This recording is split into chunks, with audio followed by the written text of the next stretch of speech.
Students हम बात करेंगे पैशन सीरीज की। पैशन सीरीज क्या होती है? पैशन सीरीज हमारे पास एक और सीरीज आ जाएगी स्पेक्ट्रल लाइंस ऑफ ट्रांजिशन की, और ये अकॉर्डिंग टू बोहर्स थ्योरी होती है और हाइड्रोजन एटम के लिए होती है। ठीक है, तो यहाँ हम लिख देंगे कि ये स्पेक्ट्रल लाइंस ऑफ ट्रांजिशन होती हैं। ठीक है, ये एक सीरीज है इसमें स्पेक्ट्रल लाइंस आती हैं डिफरेंट, और ये हम देखते हैं कि हाइड्रोजन एटम के लिए होती है, और ट्रांजिशन इसमें हम कहते हैं कि डी एक्साइटेशन होगी। ठीक है, यहाँ पर हम लिखेंगे हाइड्रोजन। ठीक है ना, और ये हमने क्या कहा कि ये हमारे पास किसके लिए होती हैं? ये हमारे पास डी एक्साइटेशन के लिए होती हैं।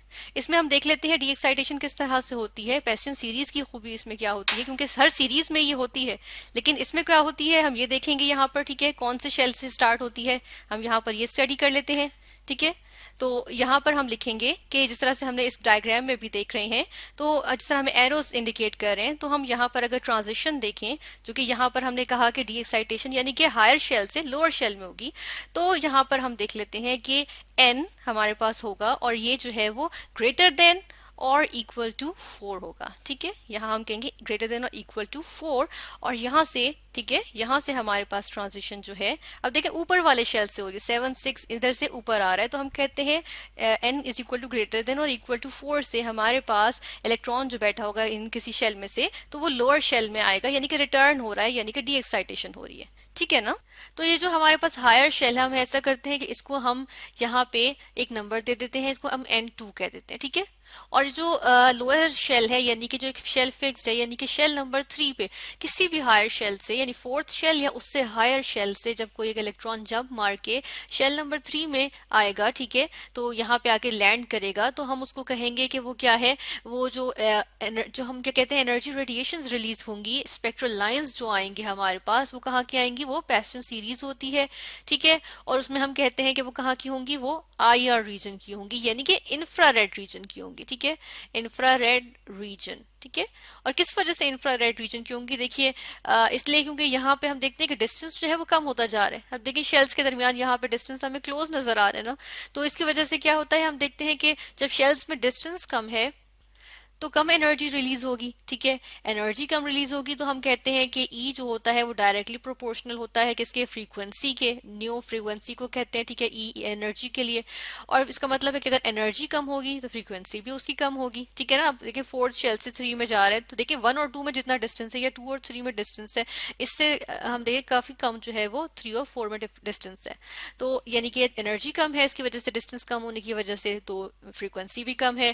फ्रीक्वेंसी जितनी कम होगी तो हम देखते हैं कि वो इंफ्रारेड रीजन में चला जाएगा। ठीक है, यानी रेड के बाद वो इंफ्रारेड रीजन आ जाता है, तो यहाँ पर हमारे पास इस तरह से आ गया कि वो इंफ्रारेड रीजन में आएगा। ठीक है, और हमने ये देखा कि किसी फोर्थ या किसी भी उससे भी ऊपर के यानी कि हायर शेल्स में से किसी शेल से हम देखते हैं कि ट्रांजिशन होती है किसमें? n इक्वल्स 3 में, यानी शेल नंबर 3 में इलेक्ट्रॉन आता है। ठीक है, इसको हम पैशन सीरीज कहते हैं, और जो एनर्जी रिलीज हुई वो IR रीजन में आ गई। IR हम इस तरह से लिख देते हैं। ठीक है, इंफ्रारेड रीजन।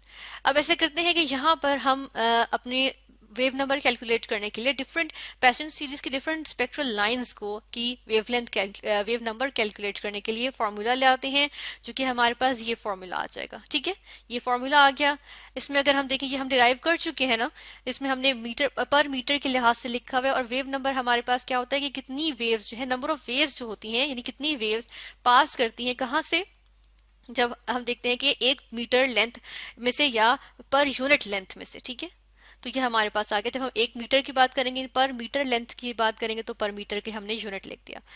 अच्छा, इसमें अब हम क्या करेंगे? देखिए n2 हमने लिया है कोई भी शेल, यानी फोर्थ शेल या उससे हायर शेल। ठीक है, और n1 हमारे पास फिक्स्ड है, यानी कि थर्ड शेल में ही इलेक्ट्रॉन को आना है। ठीक है ना, तो यहाँ पर हम वैल्यूज डालते जाते हैं, और हम यहाँ से जो है वो इसकी डिफरेंट वेव नंबर्स कैलकुलेट करेंगे। ठीक है, तो फर्स्ट ऑफ ऑल हम क्या कर लेते हैं कि हम सबसे पहले वाले की बात करते हैं, यानी कि हम किसकी बात करेंगे?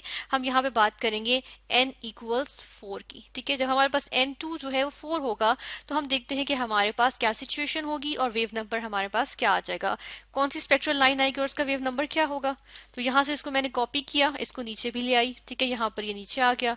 अब ऐसे करते हैं कि हमने कहा n2 क्या है, n2 हमने कहा 4 है, तो यहाँ पर हम क्या लिखेंगे? 4। और n1 हमने फिक्स किया हुआ है, और वो क्या है? ये हमारे पास 3 है। ठीक है, तो यहाँ हम लिखेंगे 3। ठीक है ना, इस तरह से लिख दिया। अब इसको हम कैलकुलेट कर लेते हैं, इसके लिए हम कैलकुलेटर ले आते हैं।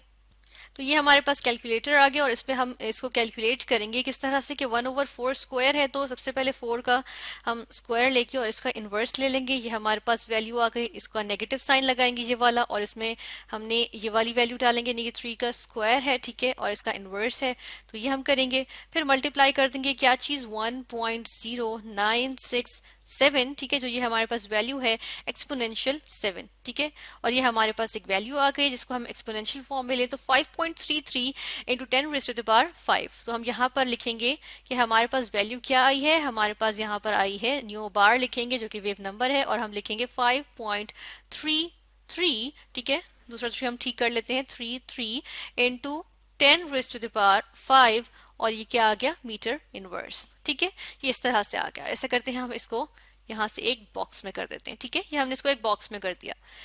नेक्स्ट हम ऐसा करते हैं कि N2 हमने जो है वो 4 लिया था, अब हम क्या करते हैं N2 हम डिफरेंट ले लेते हैं, यहाँ से हम N2 को थोड़ा डिफरेंट लेंगे और यहाँ पर अब हम क्या वैल्यू ले लेते हैं, हम यहाँ पर देखेंगे, हम लिखेंगे N2 is equal to, first करें अब वो शेल नंबर 5 में मौजूद था, ठीक है, तो शेल नंबर 5 के लिहाज से ले लेते हैं, तो हम फिर से यहाँ पर अपनी यहाँ पर इक्वेशन ले आएंगे या फॉर्मूला लेकर आ जाएंगे, ठीक है, ये हमारे पास फॉर्मूला आ गया। इसमें हम क्या करेंगे, अब N2 की वैल्यू डालेंगे और N1 की, N1 हमने फिक्स किया हुआ है, N1 हमने फिक्स करके 3 रखा हुआ है, N2 को हमने यहाँ पर अब 5 लिया है, तो यहाँ हमने 5 लिख दिया, ठीक है, और अब हम इसको कैलकुलेट कर लेते हैं। हम इसको किस तरह से कैलकुलेट करेंगे, हम इसको कैलकुलेटर लेकर आएंगे, ठीक है, और उसके बाद फिर हम यहाँ से कैलकुलेट करते हैं। 5 का स्क्वायर लिया, फिर उसका इनवर्स लिया, ठीक है, नेगेटिव साइन लगाया, उसके बाद ऐड किया इसमें 3 का स्क्वायर लिया, उसके बाद इसका इनवर्स इक्वल्स, जो आंसर आएगा उसको हम क्या करेंगे 1.0967 एक्सपोनेंशियल 7, इसको हम इक्वल्स टू करेंगे और ये हमारे पास आ गया 7.79 अप्रोक्सीमेटली 7.8 एक्सपोनेंशियल 5, ठीक है, या चले हम यहाँ पर लिखेंगे ये न्यू बार हमारे पास आ गया 7 पॉइंट, यहाँ पर हम देखेंगे 7.9 यहाँ पर आ जाएगा, ठीक है, 7.9, ठीक है, इस तरह से आ गया, और इंटू 10⁻⁴ हमने क्या कहा 5, और ये क्या आ गया मीटर इनवर्स, ठीक है, और इसको भी ऐसा करते हैं हम बॉक्स में कर देते हैं कि ये हमारे पास एक और लाइन आ गई, ठीक है। नेक्स्ट हम क्या करते हैं, जो लिमिटिंग लाइन होगी, अच्छा अब हम सोचेंगे कि लिमिटिंग लाइन कौन सी हो सकती है, तो लिमिटिंग लाइन डेफिनेटली क्या हो सकती है हमारे पास, वो आ जाएगी हम देखते हैं इन्फिनिटी, इन्फिनिटी ले लेंगे, सपोज कर लेंगे बहुत दूर की एक लाइन की बात करेंगे, ठीक है, ऐसे में हम क्या करेंगे, हम यहाँ पर फिर से इसी तरह लिखेंगे, हम यहाँ पर अपनी इक्वेशन ले आएंगे, ये हमारे पास इक्वेशन आ गई हमारी, ठीक है, इसमें अब हम क्या करेंगे, N1 हमें पता है 3 है और N2 क्या है इन्फिनिटी, तो हम यहाँ पर वैल्यूज डालेंगे, N1 हमने क्या कहा 3, N2 इन्फिनिटी।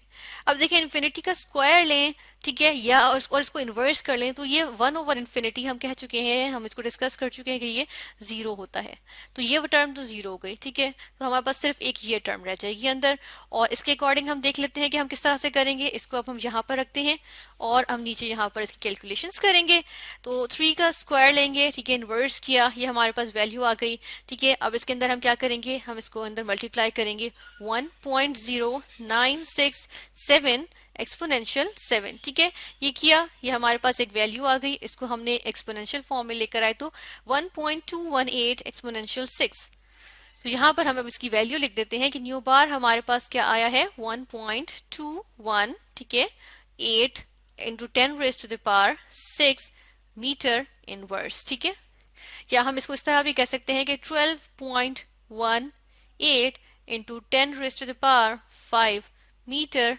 इनवर्स, और ये क्या है हमारे पास न्यू बार, ठीक है, और इसको भी बेशक हम ऐसा करते हैं बॉक्स में कर देते हैं कि ये हमारे पास आंसर है, ठीक है। अब ये हमारे पास क्या है, इसको हम कहते हैं कि ये हमारे पास आ जाती है लिमिटिंग लाइन, ठीक है, इसको हमने क्या कहा लिमिटिंग लाइन, ठीक है, क्योंकि ये लिमिट करती है, क्योंकि ये हमने इन्फिनिटी ले ली, ये हमने जो है क्या फाइंड किया है, ये हमने स्पेक्ट्रल लाइंस फाइंड कर ली है, ठीक है, यानी कि हमने 3 देखी है, एक हमने लिमिटिंग लाइन देखी है जो कि हमने कहा कि हमारे पास आती है जब N2 को हमने क्या लिया, यानी कि जहां से वो आ रहा है, जो हायर शेल जहां से आएगा इलेक्ट्रॉन जंप मार के आएगा वापस, तो वो लाइन कौन सी होगी हमारे पास, वो हमारे पास जो है वो इन्फिनिटी ली। एक हमने N2 5 लिया था, ठीक है, यानी कि 5th शेल से इलेक्ट्रॉन जंप मार के 3rd शेल में आ रहा है, और एक और हमने जो है वो 4th शेल की बात की थी, ठीक है, तो ये हमने डिस्कस किया बेस्टन सीरीज को, जिसमें हमने देखा कि स्पेक्ट्रल लाइंस ऑफ ट्रांजिशन आती हैं हाइड्रोजन एटम के लिए, अकॉर्डिंग टू बोहर्स थ्योरी। और इसमें हमने कहा कि जो लाइंस हमारे पास आती हैं वो आईआर रीजन में यानी इंफ्रारेड रीजन में लाई करती हैं। किस वजह से करती हैं, हमने इसकी रीजन भी डिस्कस की। और इसके अलावा हमने ये भी देखा कि इसमें ट्रांजिशन कहाँ से होती है, शेल नंबर 3 पे इलेक्ट्रॉन पहुंचता है, ठीक है, जंप मार के कहाँ से आता है, शेल नंबर 4 या उससे किसी हायर शेल से इलेक्ट्रॉन जंप मार के या ट्रांजिशन होती है इलेक्ट्रॉन की और वो आता है शेल नंबर 3 में।